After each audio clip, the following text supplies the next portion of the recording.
Peter Pan, that's what they call me. I promise that you'll never be lonely. Peter Pan, that's what they call me. Welcome back to the White Stoner channel here on YouTube. I saw a lot of you really enjoyed my collection video I did. Up next after this one, I'm going to be doing my non-pay-per-view DVD collection for you, so you can see what I got there. But this one has been well overdue. Hold on a minute. Okay. Yeah. So, I've seen 97 subscribers. We're almost there to 100 for that special video. So let's hit 100 subscribers.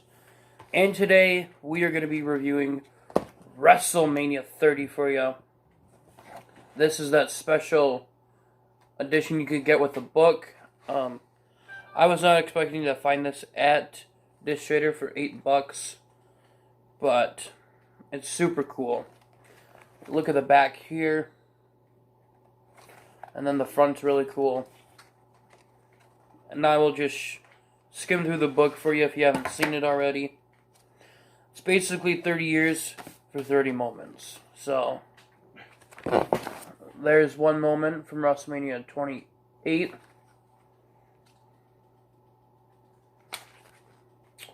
Here's one from WrestleMania 14. Ooh, here's a good moment when Rey Mysterio won the world title.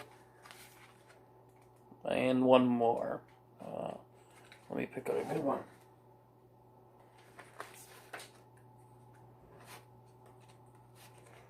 Let me pick one out for you.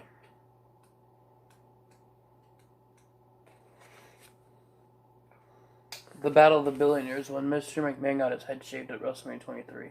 There you go. So that's pretty much what this is. But you ain't worried about that. You're worried about this. Technical difficulty. Alright, I'm back. I slammed the Blu-ray down a little too hard. So that was a little technical difficulty. But I got the Blu-ray here. This one was very hard for me to find. I could not find it to save the life of me, but as soon as I saw it at Dish Trader, I knew I had to get it, because if I didn't that day, I don't think I would have got it again. So, taking a look at the inside, you got Daniel Bryan and the WrestleMania logo. An awesome moment here. Now, I watched this one live. We ordered it. It was a great experience live. It was really cool. Now, this isn't the worst WrestleMania. It's a really good one. There is one match on here that still, to this day, hurts my feelings. And I know you're in the same boat with me, some of you. So, our Hall of Fame was Lita, Jake the Snake Roberts, Mr. T, Paul Bearer, Razor Ramon, Carlos Colon, and Ultimate Warrior.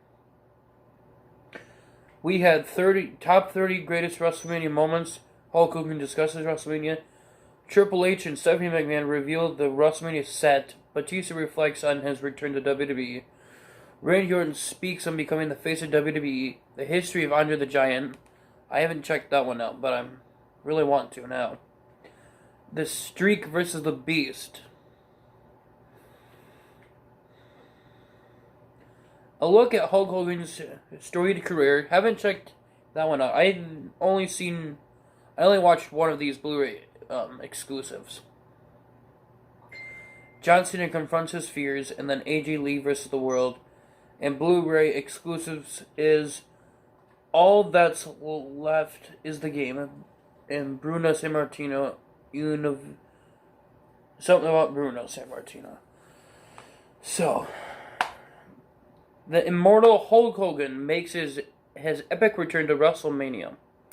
By hosting WrestleMania 30 of the Showcase of the Immortals, while Hulk Hogan runs wild in the Superdome, the tensions Daniel Bryan does battle with, the King of Kings Triple H in his match that decides who will join Randy Orton and Batista.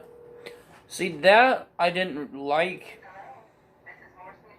because Batista won the Rumble and he should have the rights to face Randy Orton one-on-one by himself. No one should have been added to that match like that. But it ended up being a good match, and we will talk about that later. As a third participant in the WWE World Heavyweight Championship match, his undefeated 21-0 WrestleMania streak on the line against the Beast Incarnate Brock Lesnar. On this night, legends are made, WWE superstars become immortal. Welcome to WrestleMania 30. So, enough flapping at the gums. And, of course, I have to have the disc out for this one, because I put the fucking listing on the disc, which I don't like. Or did they get it all in the back? You know? Hang on a minute. I think they got all of it on the back here.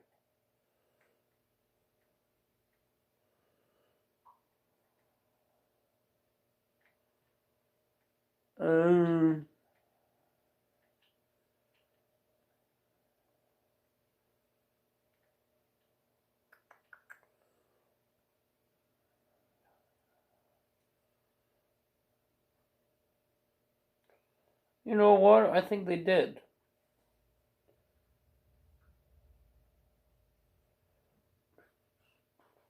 Yep, I think they did. So I don't have to use a disc.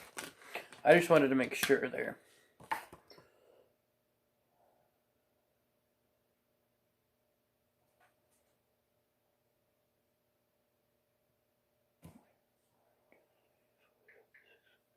Oh, maybe they didn't. Oh well. Oh well. Let's review this.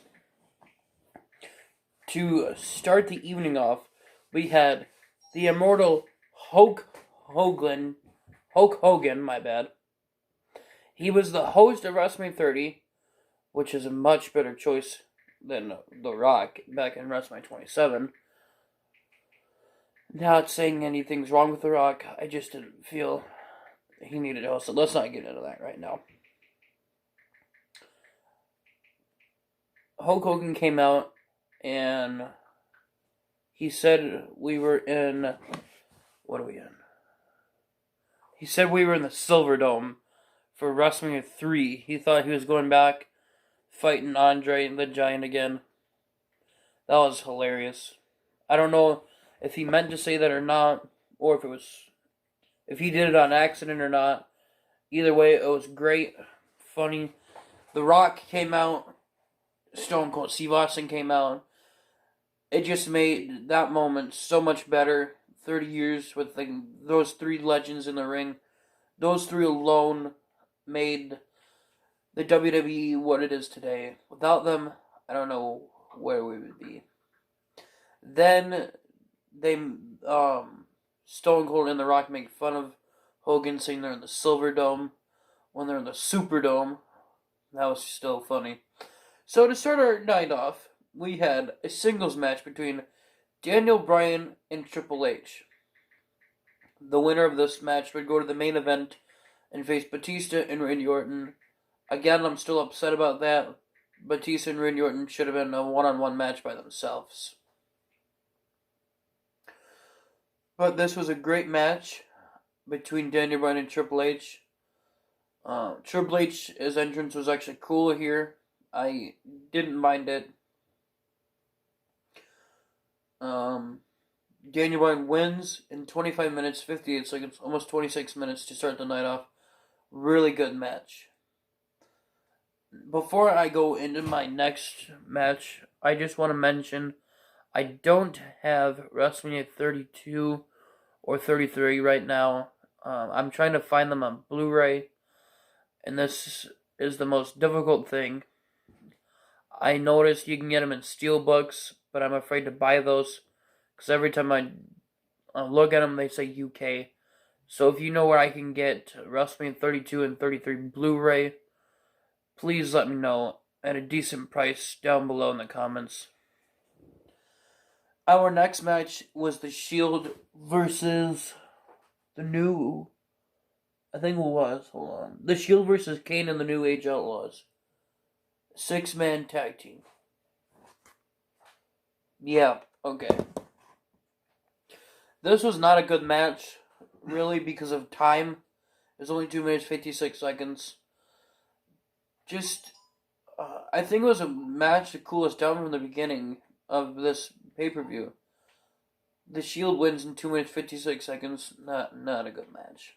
So we had the Andre the Giant Memorial Battle Royal. It was 13 minutes 25 seconds. I thought Big Show was going to win this one. I really was rooting for him to win it. But Cesaro wins by eliminating Big Show last, so that happened. That's alright. Now here's a great match. John Cena versus Bray Wyatt. This match was awesome, not only because they didn't put John Cena in the main event, which was great, because he doesn't need to be in the main event of every WrestleMania. So, that's one reason why it's good. And just everything Bray Wyatt's been doing to Cena throughout this year makes it so much more awesome that he won in 22 minutes 25 seconds. Luke Harper and Eric Rowan tried to distract him outside the ring part of the time, and that didn't work. Bray Wyatt wanted him to hit him with a chair, and Cena didn't do that, and he hits him with the FU, and Cena gets the win. This is the match that I have not wanted to review ever because of how much it hurts. It hurts me to even talk about this match. This is one reason I don't watch this pay-per-view too often, because I feel upset sometimes. I feel like I will cry over this match. Even to this day, I still feel this way. This is Brock Lesnar versus Undertaker. I don't know if it was up to Vince who decided to do it, whose idea it was, but if it was me, you start a streak, you should keep the streak. Undertaker should have went in the Hall of Fame, undefeated in my opinion, and I'm sure a lot of you feel that way too. But what hurts more is the fact that he's lost twice at WrestleMania than anything. I feel like the streak should be undefeated at this point. There's no point of Undertaker losing. I felt like he should have never lost at WrestleMania. But Undertaker had this fucking awesome entrance here. He had caskets from WrestleMania 7 all the way up to this WrestleMania with Brock Lesnar sitting on a casket. And everyone that he's beaten at WrestleMania had their own casket. That was so cool. And this match went on for 25 minutes, 12 seconds. Don't get me wrong, it was a good match. But I felt like Undertaker wasn't being himself in the match. Like, fighting like how he would. It just didn't feel like Undertaker was out there. They said he got a concussion. And I watched this interview on the WWE Network. With Undertaker, when Stone Cold was interviewing. Undertaker's like, he doesn't even remember that match because of how bad his concussion was. And Undertaker actually lost this match. I know. It's hard to say. From every WrestleMania review I've been doing, it still bothers me too. Brock Lesnar beat Undertaker with an F5 in 25 minutes, 12 seconds. I just was so shocked like everyone out in the crowd. I don't think I'll ever get over this. And it becomes 21-1.